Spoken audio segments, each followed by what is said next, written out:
केवल इतना करो कि आप सुसमाचार सुनाने के योग्य हो, तुम्हारा चाल चलन मसीह के सुसमाचार के योग्य हो कि चाहे वो आकर तुम्हें देखूं या चाहे ना भी देखूं, तुम्हारे विषय में बस यही सुनूं कि तुम एक ही आत्मा में स्थिर हो और एक चित्त होकर सुसमाचार के विषय में परिश्रम करते रहो।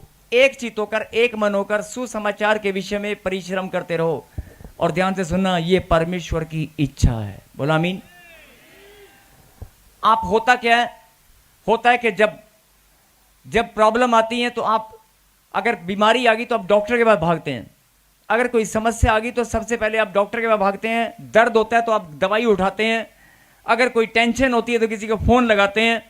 मतलब आप कुछ भी करो, लेकिन आपका हृदय इतना मजबूत होना चाहिए, प्रॉब्लम के समय में भी आप तैयार रहने चाहिए कि अगर मुझे कोई आत्मा मिलेगी, मुझे कोई जन मिलेगा, अगर वो बीमार है, दुखी है, परेशान है, तो मैं उसको सुसमाचार जरूर सुनाऊंगा। मैं अपनी प्रॉब्लम को छोटा समझूंगा, मेरी प्रॉब्लम बड़ी नहीं है। मतलब सुसमाचार पहले है। बोलो आमीन। अगर आपने ऐसी भावना से आप हमेशा तैयार हो तो फिर परमेश्वर की दृष्टि सबसे पहले आप ही के ऊपर रहेगी, क्योंकि आप वर्दी में हैं और जो वर्दी में होता है वो भीड़ में भी दूर से दिखाई देता है। आप समझ रहे मेरी बात? आप समझ रहे मेरी बात? आप समझ रहे परमेश्वर की बात? कि आप जितना मर्जी हमला शैतान कर ले, लेकिन आपने वर्दी पहन रखी है, आपका चाल चलन परमेश्वर के सुसमाचार सुनाने के योग्य रहे। और उसके बाद क्या लिखा कि परिश्रम, सुसमाचार के विश्वास के लिए परिश्रम करते रहो, परिश्रम करते रहो।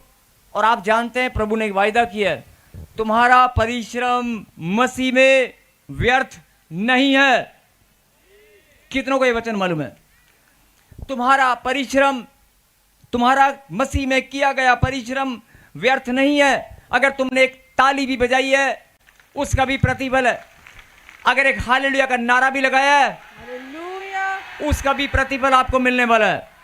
अगर आप गर्मी में पसीने की बूंद आप यहां पर बैठकर बहा रहे हैं, अभी तक हो सकता है आपको प्रभु, आपने आराधना की होगी, आपने प्रार्थना की होगी, लेकिन वचन की गहरी बात को आपने सुना नहीं होगा, समझा नहीं होगा, या हो सकता है आपको समझने नहीं दिया।